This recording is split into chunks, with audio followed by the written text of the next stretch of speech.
여러분 안녕하세요. 세계 패권 전쟁이 진행되는 가운데 이 지정학적 리스크가 굉장히 많이 고조되고 있습니다. 이 지정학적 리스크나 세계 경제의 흐름, 또 정세의 움직임, 이게 굉장히 중요한 2024년의 대주제인데, 이 중요한 흐름과 맥락을 같이 하고 있는 것이 바로 에너지 전쟁이에요.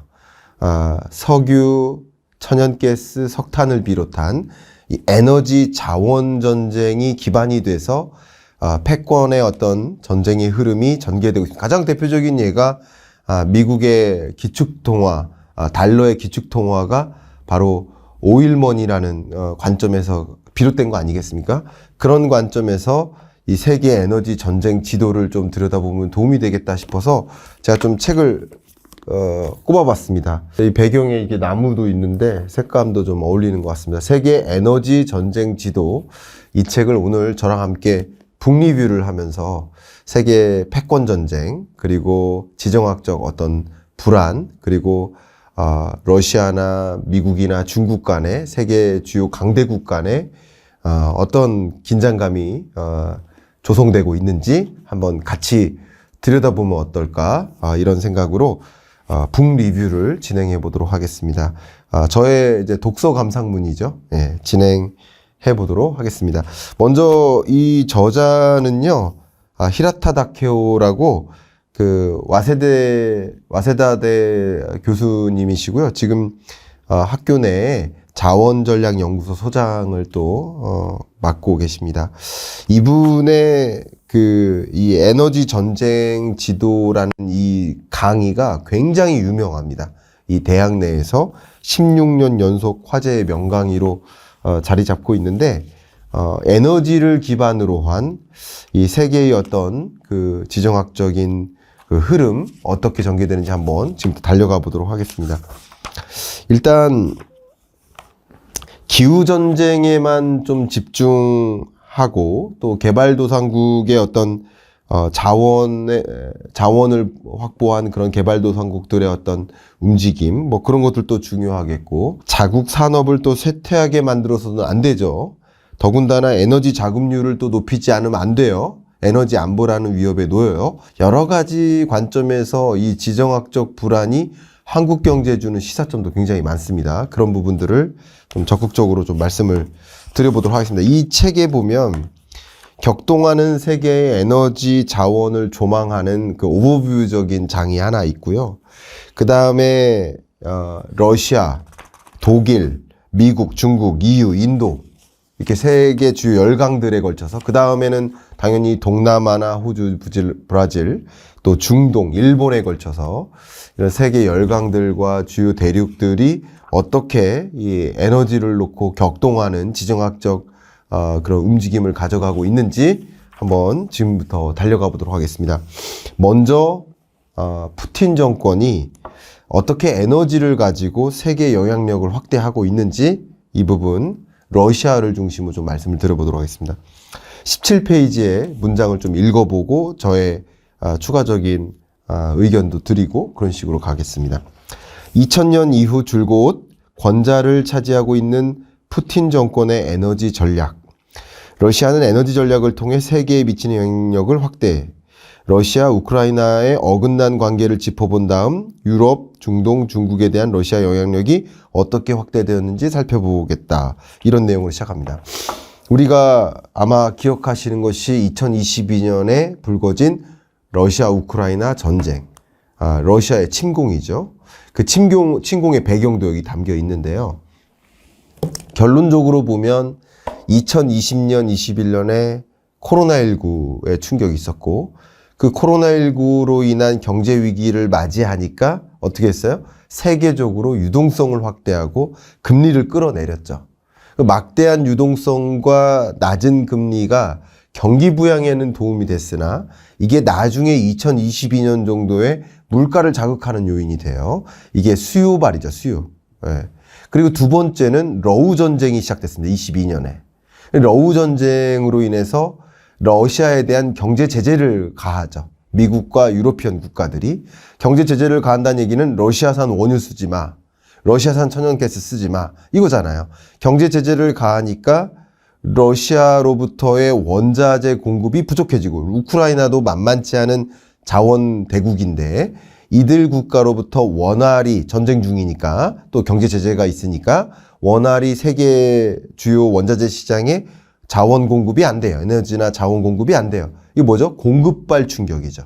그러니까 공급은 부족해지고 풀린 유동성으로 수요는 늘어나니까 경제가 회복되니까 수요는 늘어나고 공급은 줄어드니까 무슨 일이 나요? 대란이 나는 거죠. 에너지 대란. 국제 유가가 엄청나게 급등하고 그랬었죠. 그러면서 그게 반영된 물가가 초인플레이션이었던 거야.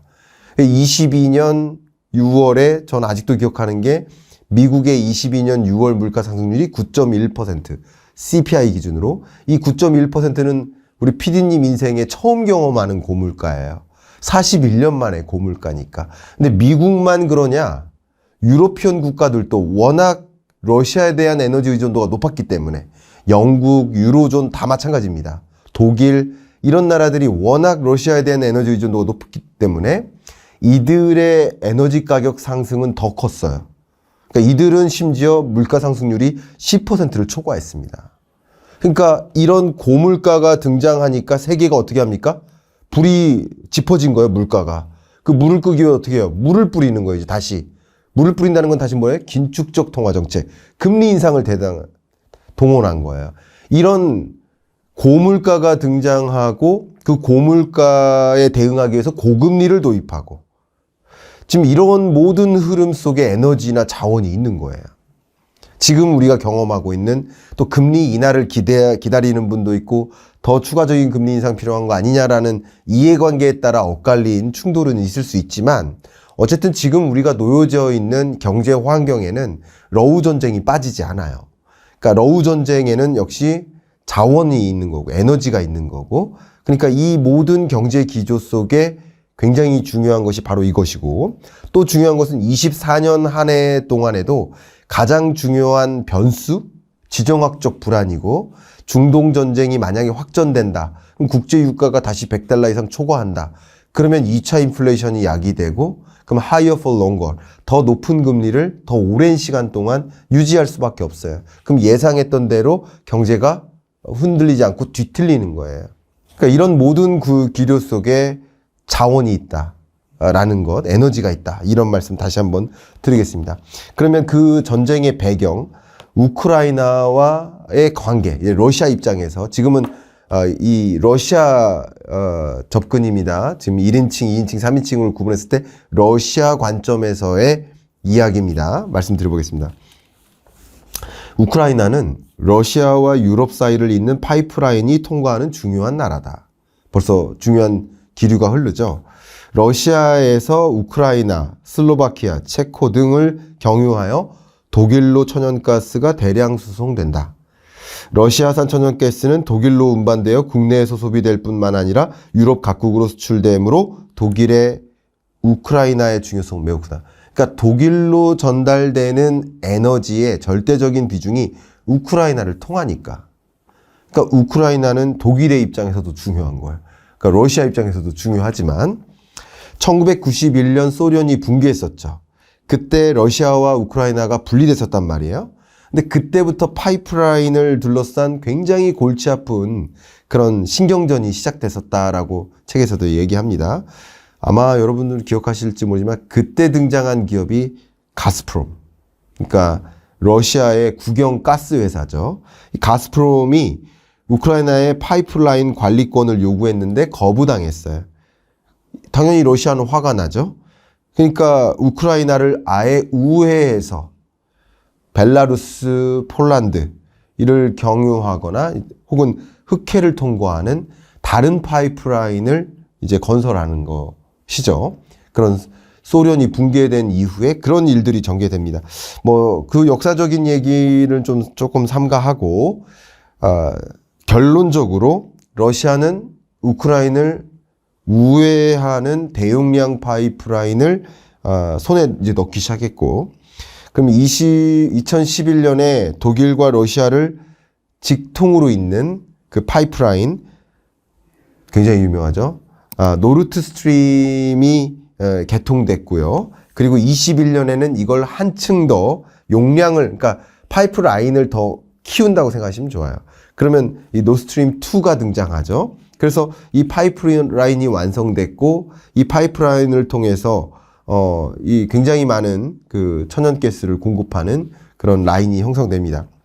근데 물론 지금은 이 노르트 스트림 2가 운영은 되지 않고 있죠. 왜냐하면 러우 전쟁이 있었고 우크라이나 침공 이후에 운영되고 있지 않는 상황인 거죠. 근데 이 유럽과의 관계를 한번 규명해 볼게요. 도표를 제시해 드리겠습니다. 도표 21페이지에 있는 3번 도표를 좀 말씀드리겠습니다. 전체 원유와 천연가스의 러시아 의존도를 보여주고 있어요. EU 전체로 보면 EU가 수요하는 원유의 25.7%가 러시아산입니다. 천연가스의 38.7%, 거의 40%죠. 근데 이거는 EU 가맹국, EU 회원국 전체를 평균한 거죠.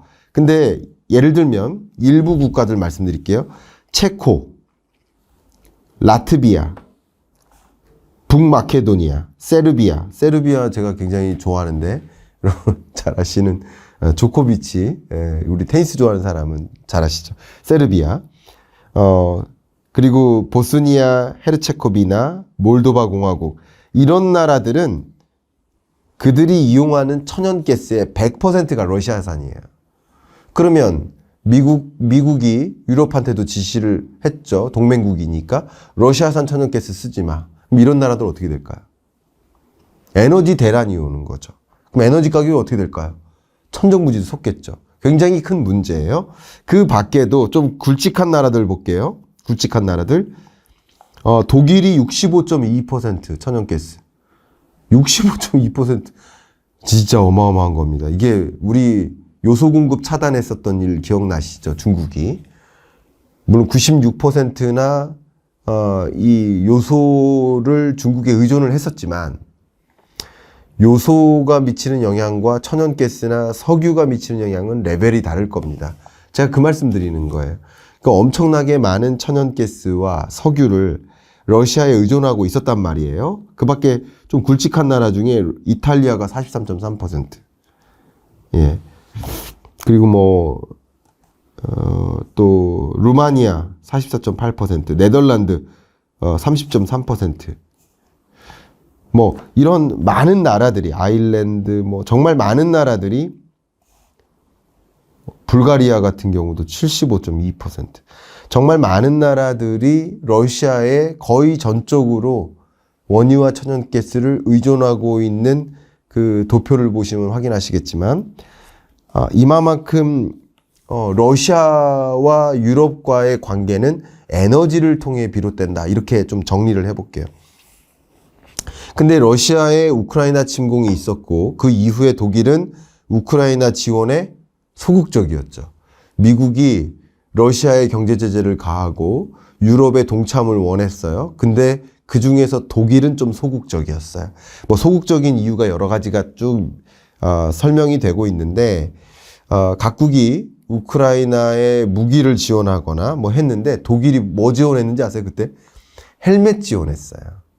많은 주요 유러피언 국가들이 우크라이나한테 무기를 지원할 때 나토 회원국들이 무기를 지원할 때 헬멧 지원했다고요. 그만큼 독일이 친러 성향을 벗어날 수 없었어요. 왜?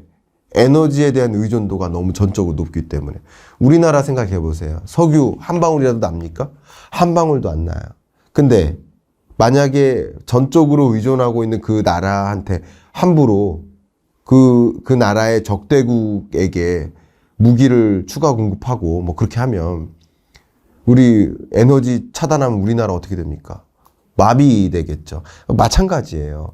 그런 것처럼 이 독일이 그럴 수밖에 없었던 배경도 바로 에너지에 있다. 이거는 굉장히 중요하고요. 또 오펙 플러스 멤버로서의 러시아도 상당한 의미가 있습니다. 이 부분 좀 설명드릴게요. 23페이지 도표 4번 보시면요. 오펙 국가가 있고요. 난오펙 국가가 있는데 전체 그러니까 오펙 국가 기존의 그러니까 사우디아라비아를 비롯한 그 오펙 회원국 더하기 러시아 기타 국가들, 이게 오펙 플러스인데, 오펙 플러스는 전체 천연가스뿐만 아니라 원유도 마찬가지 전체적으로 지배를 하고 있다고 보시면 돼요. 근데 원유 생산 전체액의 60% 이상이 오펙 플러스예요. 그러니까 오펙 플러스가 결국 원유 가격을 지배하는 능력이 있겠죠. 오펙 플러스 원유 공급 안 할래, 생산량 늘릴래, 이것에 따라서 국제 유가가 급등락하는 거예요. 근데 오펙 플러스 중에서 생산량이 독보적으로 많은 러시아와 사우디아라비아가 그 중에 리더 역할을 하는 거죠. 그러니까 기존 오펙 회원국의 리더가 사우디아라비아고, 오펙 플러스 체제에서는 러시아가 함께 마청 역할을 하고 있어요. 근데 이게 왜 중요하냐? 러시아가 25.82%, 사우디아라비아가 23.68%, 러시아가 더 많아요. 오펙 플러스 회원국 중에서. 그러니까 이 오펙 플러스가 세계 에너지 패권을 어느 정도 쥐고 있는데, 그 중에 러시아가 사우디와 함께 마청 역할을 하고 있다. 중요한 이야기 하겠습니다. 22년 7월에 바이든 대통령은 사우디아라비아를 방문해서 증산 요청을 했다. 왜? 22년 7월에 원유 공급이 부족해지니까 국제 유가가 급등하고 러시아에 대한 경제 제재를 가니까 더더군다나 유러피언 국가들이 함께 러시아를 제재하려면 원유 공급이 충분해야 돼요. 국제 유가를 안정시켜야 돼요. 근데 오펙 시대였다면 비교적 쉬웠죠. 그게 통제가 가능해요. 근데 말씀드렸던 것처럼 오펙 플러스 체제니까 이게 통제가 불가능한 거예요. 지금은 사우디아라비아뿐만 아니라 러시아의 의향도 중요해졌기 때문에 그게 통제가 안 됐었던 거예요. 그래서 41년 만에 찾아온 초인플레이션이 등장했고, 그것에 대응하기 위한 긴축의 시대가 열렸던 겁니다. 굉장히 중요한 백그라운드가 있습니다. 이 러시아 얘기가 뭐 한참 있지만, 뭐 에너지 분야에서 또 중국과의 관계를 강화한다거나 뭐 이런 것도 굉장히 중요하죠. 일화 하나 말씀드릴게요. 러시아가 중국과 에너지 교류를 확대하면서 관계를 더 굳건히 해 나가고, 또 그 에너지를 중심으로 러시아와 중국 간의 동맹국적 지위를 더 확대해 나가는 그 여정이 굉장히 재미있게 전 들렸거든요. 이 지정학적 그 현상을. 근데 그 안에 러우 전쟁을 앞두고, 그러니까 러시아의 우크라이나 침공을 앞두고 중국과의 더 단단한 교류를 확대하는 움직임이 실제 있었거든요. 그 부분 한번 읽어드리겠습니다. 24페이지고요. 2022년 2월 4일 베이징 올림픽 개회식에 참석하러 베이징을 방문한 푸틴 대통령은 시진핑 국가주석과 회담을 가졌다. 그 회담에서 천연가스를 러시아 극동에서 중국으로 추가 공급하는 그 양을 한 5배가량 확대할 의향을 밝혔습니다. 근데 2월 4일이라고 했잖아요. 근데 정확히 2월 24일 날 우크라이나를 침공했죠. 그러면 일부러 체결한 듯한 타이밍이라고 또 생각해 볼 수 있겠죠. 정황상. 그러면 러시아가 우크라이나를 침공하면 예를 들어서 에너지를 공급하는 게 좀 문제가 될 수 있고, 특히 미국의 경제 제재를 상상할 수 있었겠죠. 당연히 전쟁의 시나리오를 다 짭니다.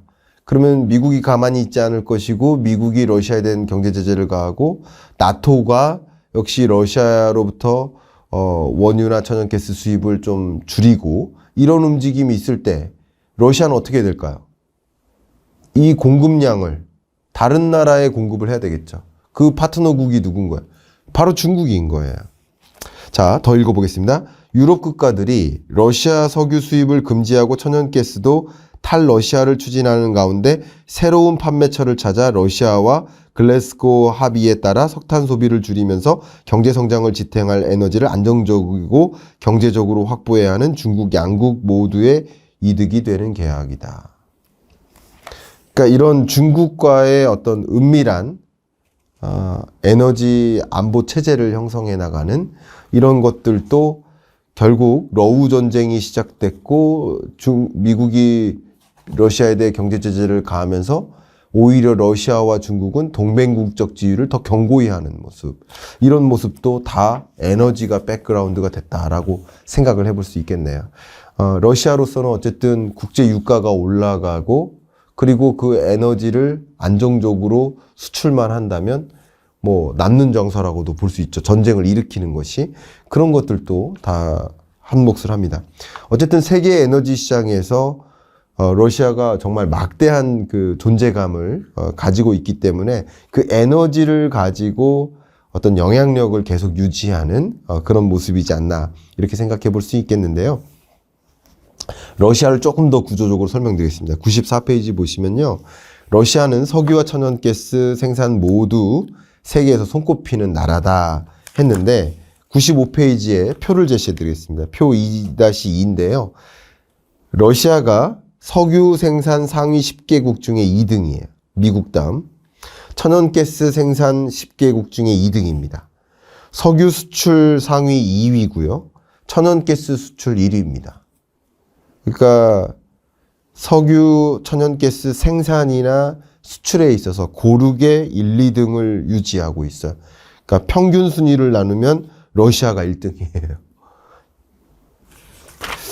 자, 그만큼 러시아의 석유 수출 국적 혹은 러시아의 천연가스 생산 국적 지위를 우리는 확인할 수 있고요.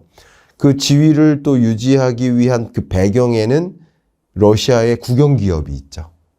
국영기업 앞에서도 제가 살짝 말씀을 드렸습니다만 이 부분 좀 읽어드리겠습니다. 100페이지예요. 푸틴 정권은 에너지 전략을 이용해 세계로 영향력을 확대하고 있는데 그 최전선에는 가스프롬과 로스네프트 같은 국영기업이 있다. 러시아는 국영기업의 육성을 통해 천연가스와 석유의 생산량, 수출량, 매장량을 증대하고 에너지 전략의 기반을 다졌다. 가스프롬부터 보겠습니다. 간략하게 러시아 최대 기업이죠. 또 세계 1위의 가스 회사입니다. 가스프롬. 가스프롬은 102페이지 가겠습니다. 거대한 러시아 천연가스 산업의 90%를 생산하며 천연가스 생산량은 러시아 전체의 88%, 전 세계의 23%를 차지한다. 가스프롬이 소유한 파이프라인 전체 길이가 15만 2천 킬로미터, 직원 수가 30만 명에 이른다. 소련이 붕괴하고 러시아가 된 후로는 국내뿐만 아니라 유럽, 아시아 등 구소련 바깥까지 수출을 확대하며 국제적인 기업으로 성장했다. 그 다음 두 번째 로스네프트를 소개하겠습니다. 로스네프트 같은 경우는 러시아 최대를 넘어서 세계 최대 국영 석유 회사다. 그 구체적인 얘기는 빼겠습니다. 근데 오히려 이 각종 중동 분쟁이라든가 마찬가지, 러시아 우크라이나 전쟁도 마찬가지, 각종 분쟁이 일어날 때마다 오히려 러시아의 경제가 윤택해진다는 사실 아셨습니까? 왜냐하면 분쟁이 일어나고 중동 불안이 이야기되고 또 원유나 자원 공급이 부족해지는 공급망 대란이 올 때 오히려 자원을 보유한 나라들은 단가가 올라가니까 당연히 뭐 엄청난 영업이익을 영위할 수 있죠. 이런 국영 석유 천연가스 기업을 중심으로. 그래서 러시아 국민 생활 수준이 오히려 향상되는, 그러니까 GDP가 올라가고 경제적 충격은 있지만 이런 것으로부터 충분히 메이크업하는 그런 모습들, 이런 것들도 중요한 배경으로 담겼습니다. 그러니까 지금은 제가 러시아를 중심으로 말씀을 드렸습니다만 이렇게 러시아가 에너지라는 것을 무기로, 마치 북한이 핵을 무기로 뭔가 막강한 영향력을 행사하려고 외세로부터의 침략이나 어떤 조정을 당하는데 좀 회피하고 또 북한 내에서 그 김 씨의 어떤 다이너스티를 유지하기 위한 하나의 히든 카드로서 핵을 쥐듯이 러시아가 이제 세계 에너지 시장에서 그 지위를, 영향력을 굳건히 유지하기 위한 움직임을 통해서 이 지정학적으로 러시아의 어떤 강대국적 지위를 계속 유지해 나가는 하나의 도구가 되고 있는 것은 아닌가, 이렇게 판단이 내려집니다. 지금까지 러시아 얘기를 했다면 미국 얘기를 좀 가도록 하겠습니다. 셰일 혁명을 이룬 나라죠. 정말 그 셰일 혁명을 이루었기 때문에 자급자족이 가능해진, 에너지 자립도를 높였죠. 그리고 심지어 수출국으로 아예 전환을 시켰죠. 근데 또 재밌는 것은 2024년 11월에 미 대선이 있고, 바이든 정부와 기존의 트럼프 정부일 때의 그 에너지 정책 기조가 완전히 달랐었죠. 예를 들면, 트럼프가 등장하자마자, 유엔, 다시 할게요. 예를 들면, 트럼프가 당선되자마자, 파리 기후협약에서 탈퇴를 하고, 바이든은 또 당선되자마자 첫 번째로 한 일이, 유엔의 파리 기후협약 재가입이었죠. 이게 기후변화 움직임에 대한 동의와 비동의로 두 대통령이 굉장히 극단적으로 갈리고요. 기후변화 대응에 있어서 핵심이 에너지니까 또 역시. 그래서 신재생에너지나 전기차나 이런 영역을 더 촉진하고 지원할 것이냐, 아니면 석유화학 산업을 더 중심으로 둔 산업으로서 영위할 것이냐. 쉽게 말하면 전기차 보조금을 늘릴 것이냐, 줄일 것이냐. 두 정부가 그동안 달랐기 때문에 역시 미 대선의 결과 누가 또 당선이 되느냐에 따라서 바이든 2기가 되느냐, 트럼프 2기가 되느냐에 따라서 또 에너지 전쟁이 또 달라지죠. 양상 자체가. 그런 여러 가지를 둘러싼 미국, 또 미국을 둘러싼 이 에너지 전쟁 어떻게 전개되는지 또 책을 통해서 또 구체적으로 보도록 하겠습니다. 지금 세계 에너지 전쟁 지도라는 책을 저랑 함께 보고 계시고요. 저는 지금 북 리뷰를 진행하고 있습니다. 제가 책을 읽어드리면서 중간중간 저의 소감과 저의 의견도 좀 담아드리면서 뭐 김광석 스타일의 독서 감상문이라고 좀 생각해 보시면 도움이 되겠습니다. 169페이지로 좀 넘어가도록 하겠습니다. 미국의 에너지 관련 세계 랭킹을 좀 몇 개 보여드리려고 하는데요. 미국의 석유와 천연가스는 생산량과 소비량 모두 세계에서 몇일까요? 1위입니다. 석탄은 생산량 5위고요. 소비량은 3위입니다. 미국은 화석연료를 많이 생산하고 소비도 많이 하는 나라다. 이렇게 정의할 수 있겠네요. 에너지라는 관점에서. 발전량에서는 수력 발전량 세계 4위, 풍력 발전량 2위, 태양광 2위, 원자력 1위입니다. 여기 제시되어 있는 도표 4-1 미국의 에너지 관련 세계 랭킹을 보시면 화석연료 생산량, 소비량, 발전량 쭉 확인할 수 있습니다. 근데 중요한 것은 이런 세계 각국의 1차 에너지라고 볼 수 있는데 1차 에너지의 자급률 추이를 보면요. 미국이 2009년까지 20위 전후였어요. 자급률이 낮았어요. 그러니까 에너지 수입국이었거든요. 근데 그 이후에 2014년에는 11위, 2020년에는 8위, 자급률이 106%까지 올랐어요. 근데 G7 중에서는 캐나다가 1위로 183%라는 매우 높은 자급률을 자랑하는데 바로 다음이 이제 2위, 미국이 이렇게 올라섰습니다. 정말 미국이 어떤 배경하에서 자급률을 이렇게 끌어올렸고 세계 최대 에너지 소비국이자 생산국이 됐는지 또 지금은 에너지 순수출국이 됐는지 한번 살펴봐야 되지 않겠습니까? 일단은 도표를 통해 좀 확인해 보겠습니다. 173페이지에 도표 4-4를 보시면 세계 각국의 석유 생산량과 소비량을 볼 수 있습니다. 미국은 세계 석유 생산량 1위 국가고요. 석유 소비량도 1위 국가죠. 앞에 말씀드렸습니다. 천연가스 생산량 1위 국가고요. 역시 천연가스 소비량 1위 국가입니다. 제가 길게 얘기했지만 석유의 생산과 소비, 천연가스의 생산과 소비에 있어서 모든 영역에서 1위 국가입니다. 물론 수출 1위는 아니고요. 생산량과 소비라는 영역에서 1위 국가라는 거 정말 막강한 에너지 생산 및 소비 국가다. 근데 앞에 말씀드렸던 것처럼 어떤 경로에서 자급률을 끌어올렸을까? 어떻게 자급률을 이렇게 끌어올리고 에너지 안보를 갖게 됐을까? 근데 에너지 안보를 갖게 되는 그 배경에는 무엇이 있는지를 말씀드리기 전에 이 의미를 말씀드려 볼까요? 자금률을 그만큼 끌어올리면 다른 나라에 휘둘리지 않을 수 있어요. 전적으로 다른 나라의 에너지를 의존하고 있다. 그럼 그 나라에 휘둘릴 수 있거든요. 쉽게 말하면 단기적으로라도 뭐 에너지는 아니겠지만 중국으로부터 요소 공급 차단이 있으면 단기간으로도 우리는 대란이 올 수밖에 없습니다. 왜냐하면 대체품을 다른 나라로부터 조달받아야 되고 다른 나라로부터 조달받게 되면 어떤 일이 벌까요? 더 높은 가격의 요소를 조달받는 거예요. 생산성이 떨어지거나 인플레이션 압박이 오거나 이런 여러 가지 현상들이 있어요. 근데 하물며 에너지라고 해볼게요. 석유와 천연가스를 다른 나라에 의존하고 있는데 그 나라와 적대국이 되거나 할 경우 혹은 적대국이 아니다 하더라도 그런 오펙 플러스 회원국들이 가격을 결정하려고 노력해요. 그럼 국제유가가 치솟아요.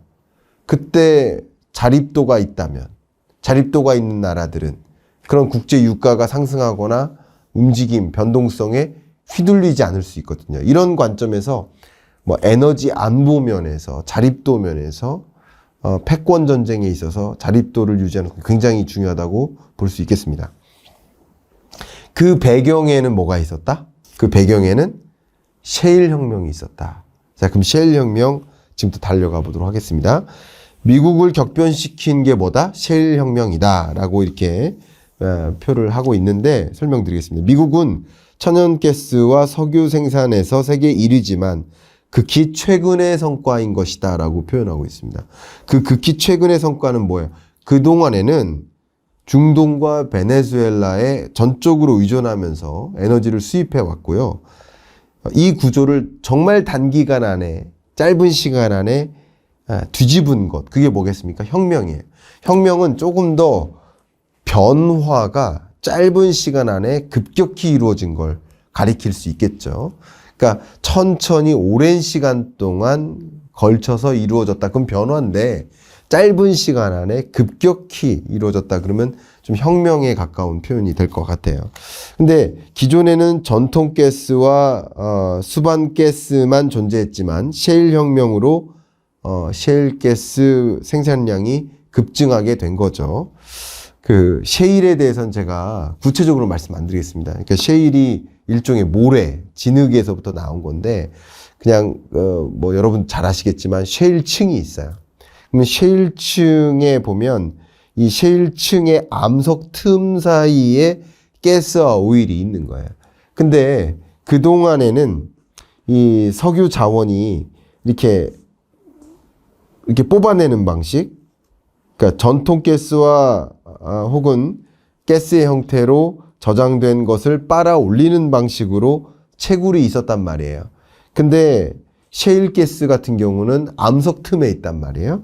그러면 그 암석 틈에 남아있는 가스를 물로 파쇄해요.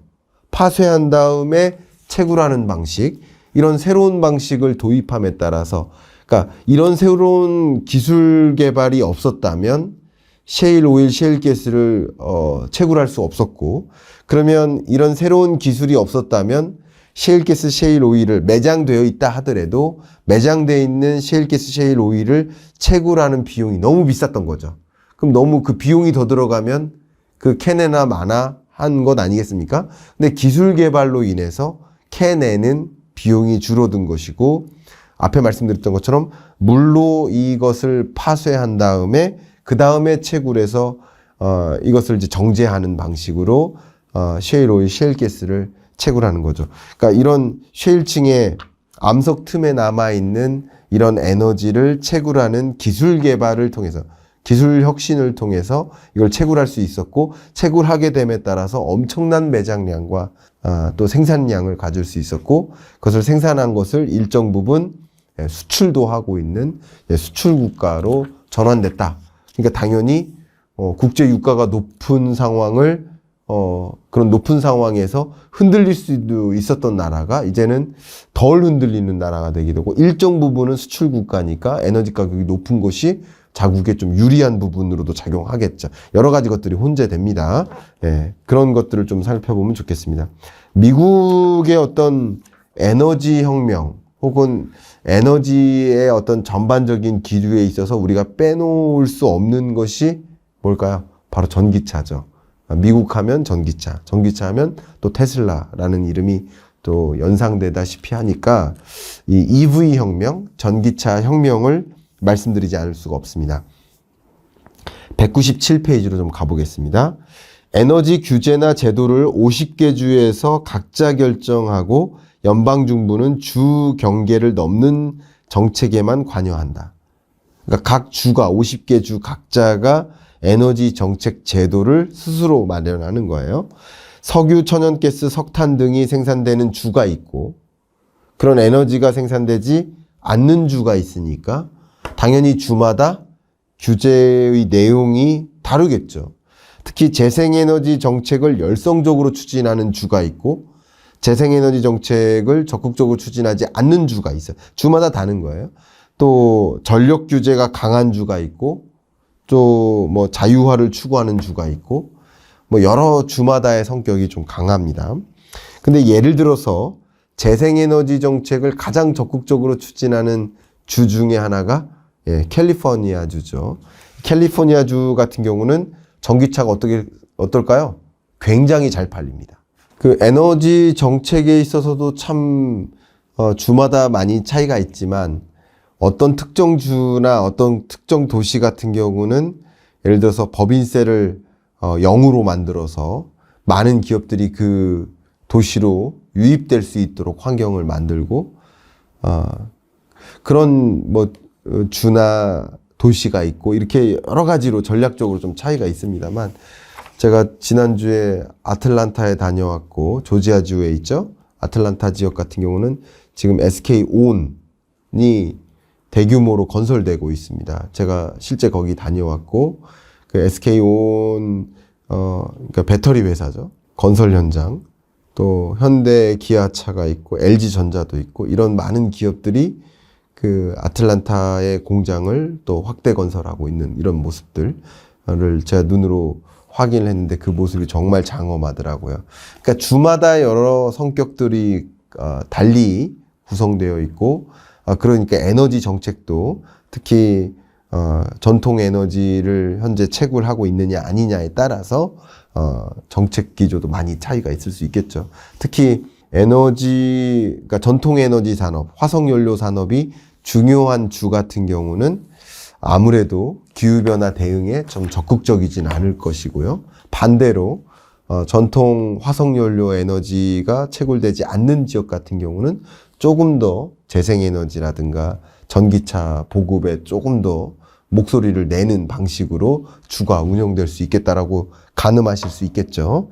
어쨌든 재생에너지를 가장 적극적으로 추진하고 있는 주 중에 하나가 캘리포니아 주라고 말씀드릴 수 있고요. 전기차 진짜 잘 팔립니다. 유독 잘 팔리는 지역 중에 하나죠. 거기에 산호세, 실리콘밸리 이런 도시들 가면 정말 많은 사람들이 이미 전기차를 구매했고요. 실리콘밸리에 있는 뭐 여러 이 저자의 지인들도 기본적으로 모두 전기차를 타고 있다라고 설명하고 있고 전기차를 소유하면 재밌는 거 동승자가 없어도 카풀 차로라고 합니다. 여러분 HOV 차로라고 합니다. 그러니까 우리나라로 치면 버스 전용도로. 그러니까 전기차를 타면 버스 전용도로를 이용할 수 있다. 만약에 그냥 쉽게 말씀드리는 거예요. 만약에 그럴 수 있으면 전기차 타고자 하는 니즈가 굉장히 강해지겠죠. 왜냐하면 교통시간이 짧아지니까 엄청난 트래픽잼에 시달리고 있는 도시들이 있는데 이런 경우 전기차를 이용할 경우 더 짧은 시간, 그러니까 그러면 더 전기차가 많아질수록 카풀 차로가 막히는 거 아니냐. 그러니까 전기차를 이용하는 사람은 카풀 차로와 일반 차로를 둘 다 이용할 수 있는 것이고 전기차를 이용하지 않으면 일반 차로만 이용해야 되니까 선택의 여지가 좀 줄겠죠. 그러니까 그런 것처럼 조금 더 이 선택의 여지, 그러니까 우리나라도 여러분 전기차를 이용하면 주차장을 적극적으로 전기차용 주차장을 이용할 수 있으니까 주차하는 시간도 단축되고 가고자 하는 목적지로부터 주차하는 위치가 좀 가까우니까 여러 가지 이점들이 있겠죠. 그런데 여기서 지구 온난화에 대한 위기의식이 더 강한 지역이기도 하고요. 그런 지역일수록 환경 문제를 우려하는 주민이 더 많기 때문에 캘리포니아주 같은 경우는 휘발유차, 경유차, 하이브리드 차에 대해서 23년까지 단계적으로 신차 판매를 금지 결정했다. 2035년까지 경유차, 가솔린차, 내연기관 차량 판매를 금지하는. 그럼 2035년부터는 뭐만 팔린다는 거예요? 전기차만 팔리는. 그러니까 이렇게 적극적으로 판매 금지 조치를 단행하는 모습을 확인할 수 있습니다. 199페이지에 그 내연기관차 규제를 단행하는 캘리포니아주 2035년부터 판매를 금지한다고 말씀드렸죠. 이 내용과 함께 중국, 독일, 영국, 프랑스 이런 주요 지역들이 2035년, 30년 각각 내연기관차 판매를 금지하는 이런 규제 내용들을 여러분 확인해 보시고요.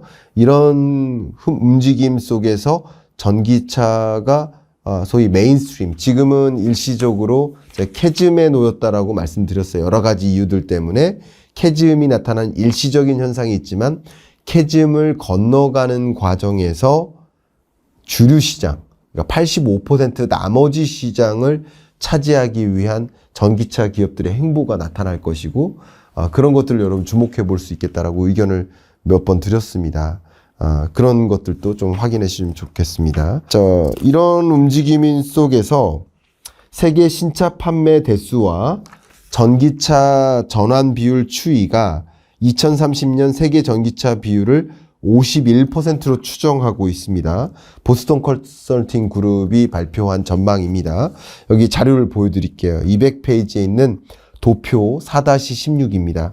여기서 2030년이 되면 경유차와 휘발유차를 합한 그 비중이 48%가량이 되니까 그 경유차와 가솔린차를 제외한 나머지가 전기차, 하이브리드카 등등 소위 전기차죠.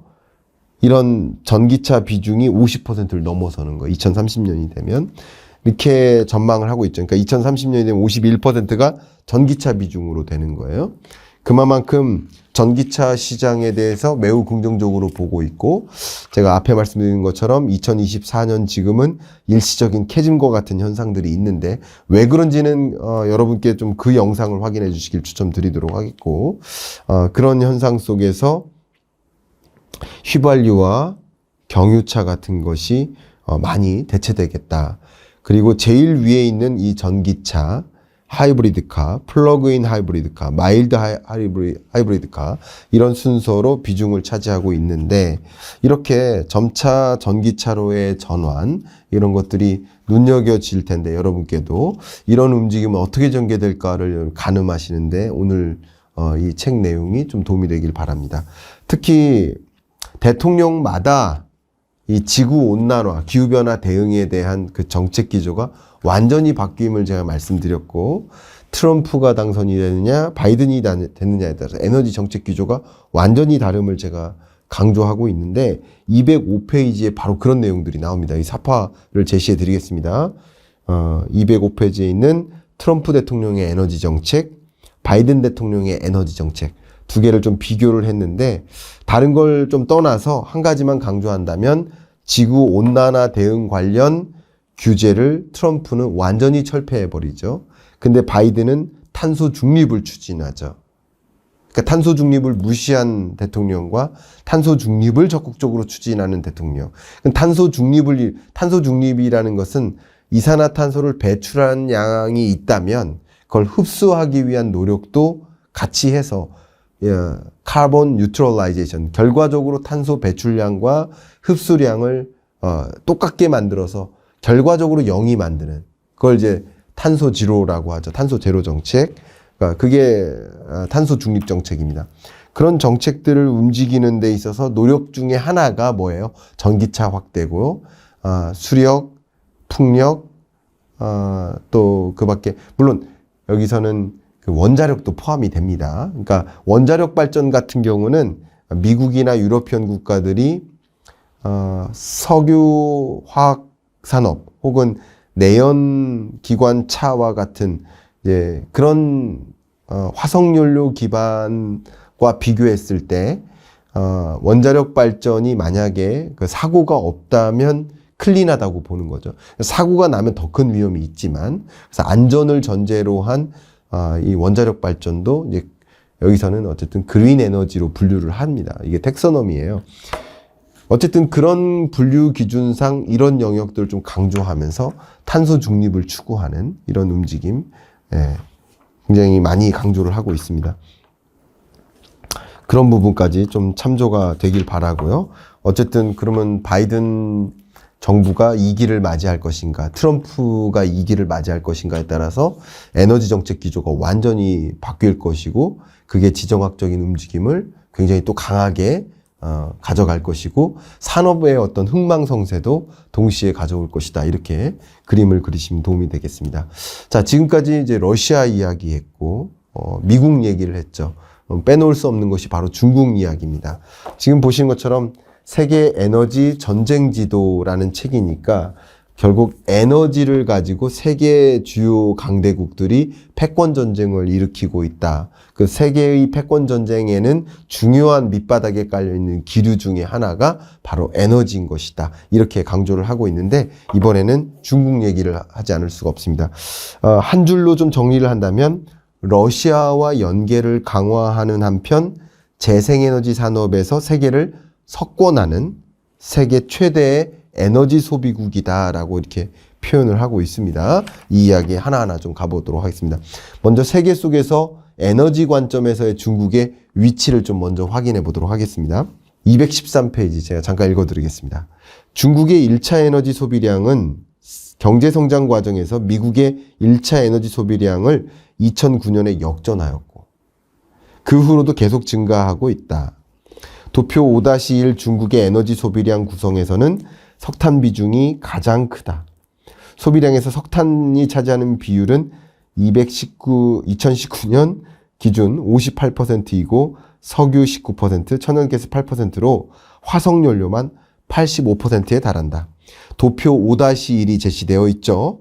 석탄 57.7%, 석유 18.9%, 가스 8.1%, 1차 발전 및 기타 에너지 15.3% 이렇게 구성되어 있습니다. 이 발전 설비를 기준으로 본다면 화력 발전, 석탄이죠. 51.7%를 차지하고요. 가스 기준의 화력 발전이 4.49%, 기타 화력 발전이 2.92%, 여기까지가 화력 발전이고요. 수력 발전이 17.81%, 풍력 발전 10.41%, 태양광 발전 또 10.16%, 원자력 발전 2.42%. 이렇게 중국의 에너지 소비 구성, 발전 설비 용량, 뭐 이런 것들을 이제 에너지 믹스라고도 표현하는데 이 그래프를 통해서 먼저 확인하시길 바라고요. 중국은 세계 1위의 에너지 수입국이죠. 그러니까 에너지 소비국 1위는 미국이라고 한다면 수입국 1위는 중국이라고 볼 수 있고 그만큼 미국은 자립도가 높은데 중국은 자립도가 낮아요. 그러면 러시아라든가 주요 산유국이나 에너지 강국들은 중국과 조금 더 동맹국적 지위를 확대하는 것이 도움이 될 수 있겠죠. 그러니까 이 에너지를 바탕으로 동맹국적 지위가 형성되는 것도 여러분 확인하실 수 있겠습니다. 미국은 셰일가스, 셰일오일 덕분에 에너지 자국국이 돼서 수입을 줄이고 반면 중국은 여전히 수입을 늘리고 있다. 이렇게 정리하고요. 특히 천연가스 총 수입량 세계 1위고 파이프라인과 LNG 두 수단을 모두 이용해서 가스를 수입합니다. 참고로 말씀드리면 일본은 전량 LNG로만 수입합니다. LNG 선을 통해서 파이프라인 운송이 없어요. 독일은 파이프라인으로도 전부 파이프라인으로 수입하다가 우크라이나 침공이 있은 후에는 탈러시아를 추진하면서 LNG 선으로 수입도 하기 시작했어요. 병행인 거죠. 그러니까 나라마다 좀 저마다 다릅니다. 근데 이 도표 5-2를 보겠습니다. 215페이지에 있는 도표 5-2입니다. 보시면 중국은 러시아의 에너지 자금률이 올라가고 있고 미국도 최근에 자금률이 올라가고 있죠. 중국은 구조적으로 자금률이 내려오고 있죠. 그러니까 이게 기준을 보면 100%를 넘으면 자금률이 100% 넘으니까 자급국이 되는 거고 100%를 밑돌면 그 이상이면 이제 수출국이죠. 100% 자금률이고 100%를 넘어서면 에너지 수출국이고 100%를 밑돌면 수입국이 되는 거예요. 근데 지금은 미국이 순수출국이 된 것이고요. 중국은 계속 자금률이 100% 이상이었다가 그걸 밑도는 수입국이 된 것이죠. 근데 가장 위에 있는 게 러시아니까 세계 최대 수출력을 가지고 있다. 뭐 자금률도 높다. 미국도 100%다. 뭐 이미 말씀드렸죠. 근데 미국은 오랫동안 자급이 불가능한 나라였다가 자급국이 된 배경이 셰일 혁명이라고 제가 이미 말씀드렸고요. 근데 중국은 자금률이 떨어지고 있고요. 급속한 경제, 물론 지금 중국 경제가 성장 둔화가 있고 좀 제가 24년 경제 전망서에서도 성장세가 주춤하고 있고 꼬꾸라지고 있다고 표현을 했죠. 그랬지만 여전히 중국이 4%대의 높은 성장률을 유지하고 있다. 우리나라가 2%대, 미국도 올해 2%대, 유로피언 국가들 대부분 0%대, 일본도 올해 0%대 성장. 그러니까 대부분의 초강대국들이, 선진국들이 0%, 1%, 고작 2%대 성장하는데 GDP 2위 국가인 중국이 4%대, 5%에 가까운 이런 성장률을 유지하고 있을 만큼 정말 많은 에너지를 수입해야 되는 그런 나라라고 볼 수 있겠죠. 그러니까 여전히 성장세가 14%대의 고성장을 하다가 4%대의 성장으로 성장률이 점진적으로 둔화되고 2029년까지 중국 경제는 3%대 성장률로 중성장 국가가 되고는 있지만 여전히 그 GDP 규모를 고려했을 때 2위 국가가 4% 성장세를 유지하고 있는 이런 정도면 정말 어마어마한 GDP의 규모가 또 하나 생기고 또 하나 생기는 것이다. 이렇게 좀 의견을 드릴게요. 이렇게 여전히 고성장하고 있기 때문에 수입량을 늘려나가고 있고요. 도표 5-3을 제시해 드리겠습니다. 보시면 세계 각국의 석탄, 석유 생산량, 소비량 보세요. 석탄 생산량 중국 1위, 석탄 소비량도 중국이 1위, 석유 생산량 중국이 6위, 또 석유 소비량 중국이 2위. 그러니까 석탄, 석유 전반에 걸쳐서 중국이 뭐 단연 1위, 뭐 6위, 뭐 이렇게 세계에서 상당한 비중을 차지하고 있는 이런 모습을 보면 이 전체 글로벌 경제에서 지정학적 지위에서 중국이 또 소비국으로서의 지위가 있다. 여러분 생산하는 국가가 뭐 협상력이 있다라고도 볼 수 있지만 소비국이 어떻게 보면 여러분 한번 해보세요. 반도체를 생산하는 생산국의 바기닝 파워도 있지만 우리의 반도체의 상당 비중을 누가 수입해요? 중국이 수입하죠. 그러니까 중국이 반도체 안 사 그래 버리면 뭐 그럴 리는 별로 없겠지만 안 사거나 살 수가 없는 경제 환경이 되면 안 사면 우리 갑자기 흔들리는 거고요. 살 수 없는 환경, 중국 경기가 어려워지면서 살 수가 없는 그런 환경에 놓이면 우리 경제는 어떻습니까? 그만큼 경기 침체가 같이 오는 거죠. 반도체 수출이 미진해지는 거죠. 바로 그런 겁니다. 그런 것처럼 소비국적 지위가 또 있다는 말이에요. 세계적. 근데 그 소비국은 수출국과 연계되는 거. 어떤 수출국? 누구죠? 러시아. 중동 산유국들과 더 그 동맹국적 지위를 강하게 가져가는. 그러니까 미국, 유로피언 국가들, 일본, 한국, 또 호주, 뉴질랜드 이런 국가들이 동맹국적 지위를 결성하고 러시아, 중국, 중동 국가들 이들이 또 일종의 동맹국적 지위를 또 강화해 나가는 세계가 양분되는 그 하나의 기류가 뭐다? 바로 에너지라는 거죠. 그 에너지라는 표현 때문에 IMF는 또 월드뱅크는 지경학적 분절화라는 표현을 썼어요.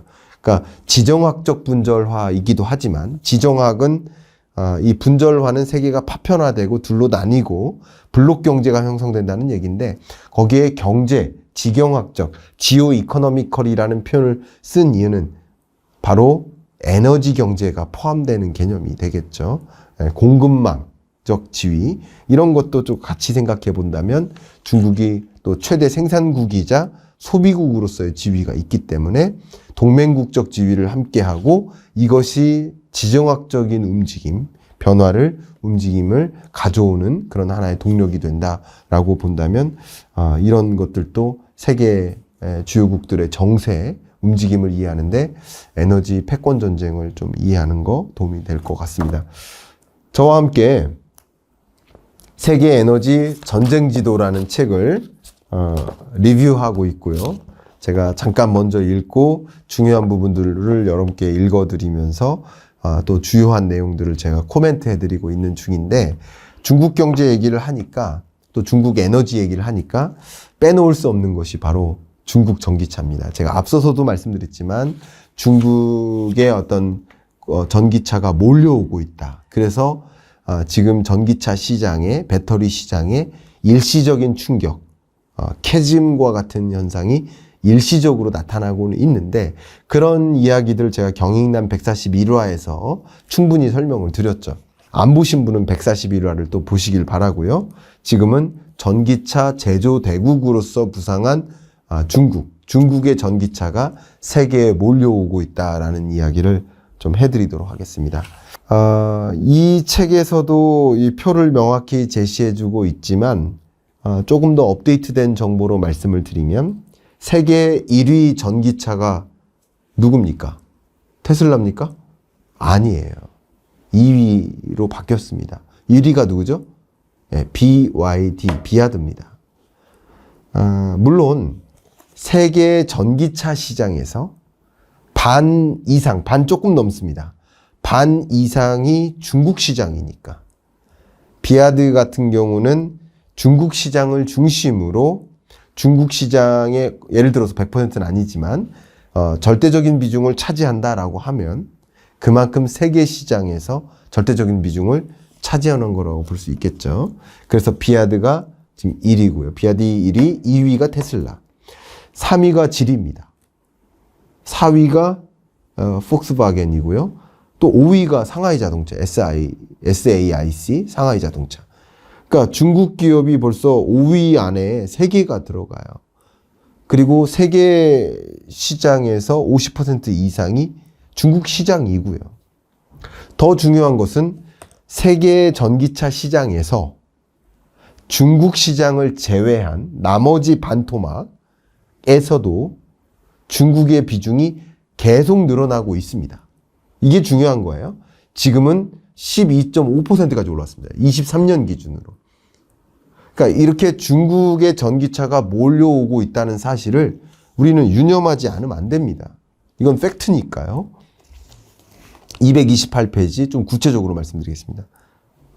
중국은 전기차 수출에도 힘쓰고 있다. 21년도에는 유럽의 전년도의 4.8배인 약 5배. 2020년도 유럽 전기차 수출액의 5배가량 23만 대를 수출했고 아시아에는 22만 대를 수출했는데 일본의 비아드 버스가 진입했고 동남아 각지에도 수출하고 있다. 이처럼 원래 일본 차의 텃밭이라고 불리던 동남아시아에도 판매를 확대하고 있다. 이미 놀라지 마세요. 태국 전기차 시장에는 상하이 자동차가 시장 점유율을 50% 이상 차지하고 있다. 그러니까 중국의 전기차가 중국 시장에서만 통한다고 생각하시지만 지금 여기 나온 데이터가 21년도 기준이에요. 근데 제가 앞에 말씀드렸던 저의 설명은 23년도 기준이잖아요. 또 그 안에 엄청나게 또 폭발적으로 성장했거든요. 이걸 무시하면 안 됩니다. 미국에 진출한 중국 전기차가 몇 대 안 된다고는 하지만 어쨌든 미국 시장에도 진입을 한 거예요. 또 한국 시장에는요, 2024년에 비아드 같은 경우 정말 그 어떤 자동차보다 저렴한, 그러니까 중국 시장에서 세계 전기차 시장의 절반 정도 이상이 중국 시장이고, 거기서 정말 대량 생산 체제를 만들어서 규모의 경제 효과를 이루었어요. 그런 전기차 기업들이 저렴한 가격을 무기로 한국 시장, 미국 시장에 진출하는 겁니다. 근데 비아드 같은 경우 이번에 출시할 SUV 전기차가 2,200만 원이에요. 지금 인력 구축하고 있고요. 환경성 평가 다 받고 있고요. 그럼 한국에 진입하면 뭐 그게 통할까요? 기술 경쟁력으로 안 됩니다. 언제까지 기술 얘기만 할까요? 여러분 기술로만 구매를 하나요? 제가 이 시장이 양극화되고 있다는 말씀을 누차 드리고 있는데요. 5분위 고소득층은 프리미엄 제품을 사겠죠. 전기차도 프리미엄 전기차를 사겠죠. 근데 1, 2분위 저소득계층은, 영세 자영업자는 저렴한 전기차가 필요해요. 전기차가 저렴한 것만으로도 이유가 됩니다. 그러니까 이것을 경영학에서는 키 바잉 팩터라고 해요. 키 바잉 팩터, KBF라고 합니다. 여러분 자동차 살 때 뭐를 고려하세요? 브랜드를 고려하세요? 디자인을 고려하세요? 근데 다 그런 게 아니라는 거예요. 어떤 계층은 가격이 저렴하면 사는 계층도 있는 거고, 어떤 계층은 프리미엄 제품, 디자인, 브랜드를 따지는 사람도 있는 것이지, 모두가 브랜드만 따지고 모두가 프리미엄 디자인만 따지면 그게 아니라는 거죠. 그러니까 중국 전기차가 우리 시장에 들어와서 승부를 보일 만한 그 시장이 있는 것이고, 중국 전기차와 경쟁할 리 없는 국내 전기차가 있는 것이고, BMW 전기차가 있는 것이고, 벤츠 전기차가 있는 것이지, 같은 시장을 타겟으로 하고 있지 않다라고 생각한다면, 중국 기업들이 타겟으로 하는 그 시장만큼은 중국 기업이 비중을 확대한다면 그건 위협적이지 않을 수가 없어요. 그렇죠? 그러니까 중국 전기차가 뭐 기술적으로 여리하고 디자인도 여리하고 성능도 부족하다, 디자인도 부족하다, 뭐 그렇게 하니까 중국 전기차는 들어올 수 없다, 진입할 수 없다, 이렇게 하고 있다가 당하는 거거든요. 오히려 중국 기업이 충분히 승부수를 걸 수 있고, 한국이 확보하지 못하는, 중국이 독차지하고 싶은 그 타겟 고객이 분명히 있다는 것을 인지한다면, 그렇기 때문에 제가 그 경인남 141화에서도 이런 중국의 전기차가 몰려오는 만큼 우리나라 기업들도 보급형 전기차도 확대 보급해야 된다. 그러니까 프리미엄 전기차, 디자인이 훌륭한 전기차, 또 더 고성능, 짧게 충전하고 오래 달릴 수 있는 그런 배터리를 개발한다든가 이런 노력도 해야 되겠지만, 차세대 배터리 개발도 또 적극적으로 추진해야 되겠지만, 동시에 저렴한 전기차, 보급형 전기차도 개발해야 된다는 말씀을 많이 드렸었죠. 바로 이 얘기입니다. 229페이지에 중국의 전기차는 약진하고 있다. 이 약진 뒤에는 중국 정부의 지원이 있다. 중국 정부는 당근으로 구입 보조금이나 면세 등 금전적인 인센티브를 제공하고, 채찍으로는 완성차 제조사나 자동차 수입 사업자에게 기존의 내연기관차 생산 수입에 비례하여 신에너지차 생산 의무를 부과하고도 있다. 그러니까 신에너지차 비율을 지금 올리도록 요구를 하고 있어요. 그러니까 자동차 제조사로 하여금 지금 판매되고 있는 자동차가 100대라고 한다면 그 중에 예를 들어서 5대는 신에너지차여야 돼, 하이브리드카라든가 전기차여야 돼 라는 규제도 강화해요. 이게 당근과 채찍이죠. 근데 재밌는 거 하나는 당근, 구매 보조금을 준다고 하잖아요. 우리나라에서는 전기차 구매할 때 보조금 주죠. 근데 우리나라 자동차에만 한해서 줍니까? 아니에요. 모든 자동차에 대해서 전기차 보조금을 같이 줍니다. 주든가 줄이든가 늘리든가 같은 방향이에요. 왜요? 우리나라는 전기차 보조금이 산업정책이 아니에요. 환경정책이에요. 미국도 마찬가지입니다. 그런데 중국 기업은, 중국이라는 나라는 전기차 보조금을 줄 때 누구한테 주는 거야?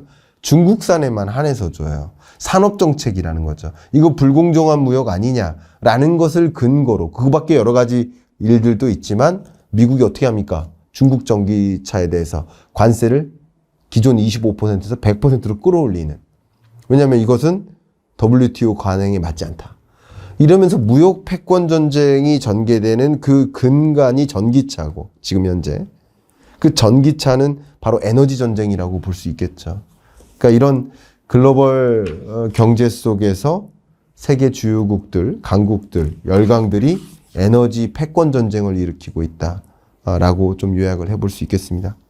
심지어 중국의 정책을 보면요, 에너지 신차 그러니까 절약형이나 신에너지차 기술 로드맵 2.0을 이미 발표했고요. 2025년에는 휘발유차가 40%고요. 2035년에는 0%로 줄이겠다라고 이미 목표를 세웠고요. 반대로 하이브리드 차는 2025년 40%에서 2035년 50%로 또 올리고요. 나머지 50%는 뭐겠어요? 그러니까 순수 전기차겠죠. 그러니까 하이브리드 차와 전기차를 같이 확대 보급해서 2035년이 되면 하이브리드 차 50%, 전기차 50%로, 그러니까 휘발유차, 경유차 0%로 기존 내연기관차를 완전히 없애는, 그러니까 2035년에 맞춰서 뭐를 발표한 거예요? 내연기관차 판매 금지 제도를 도입했던, 기억하시죠? 네, 그런 이야기까지 전개됩니다. 제가 지금까지 이 세계 에너지 전쟁 지도라는 책을 보고 저도 꼼꼼히 읽고 어떤 생각을 했냐면, 정말 세계 주요국의 에너지 전략에서 또 미래 청사진, 미래 지도, 세계 패권 전쟁, 주요 열강들의 그 헤게모니 싸움, 이런 것들을 고루 읽을 수 있었습니다. 저는 주로 러시아, 중국, 미국을 중심으로 이런 에너지를 기반으로 한 전쟁을 벌이고 있고 패권 싸움을 하고 있고, 또 최근에는 또 유망산업이라고 불리는 전기차, 신재생에너지를 중심으로 싸움이 일어나고 있다라는 말씀을 드렸는데, 오늘 이런 이야기를 통해서 이 책에 기반한 저의 독서 감상문이라고 할까요? 북 리뷰를 통해서 세계 열강들의 이런 패권 전쟁의 흐름, 그리고 나아가서 신산업의 흐름, 그리고 미국 대선 결과 누가 당선이 되느냐에 따라서 어떤 산업이 좀 더 유망하게 될 것이고 어떤 산업은 또 울게 될 것인지, 이런 것들도 고루 좀 확인하실 수 있는 계기가 되셨기를 바라고, 이상으로 세계 에너지 전쟁지도 북리뷰 김광석의 독서 감상문 마무리하도록 하겠습니다. 감사합니다.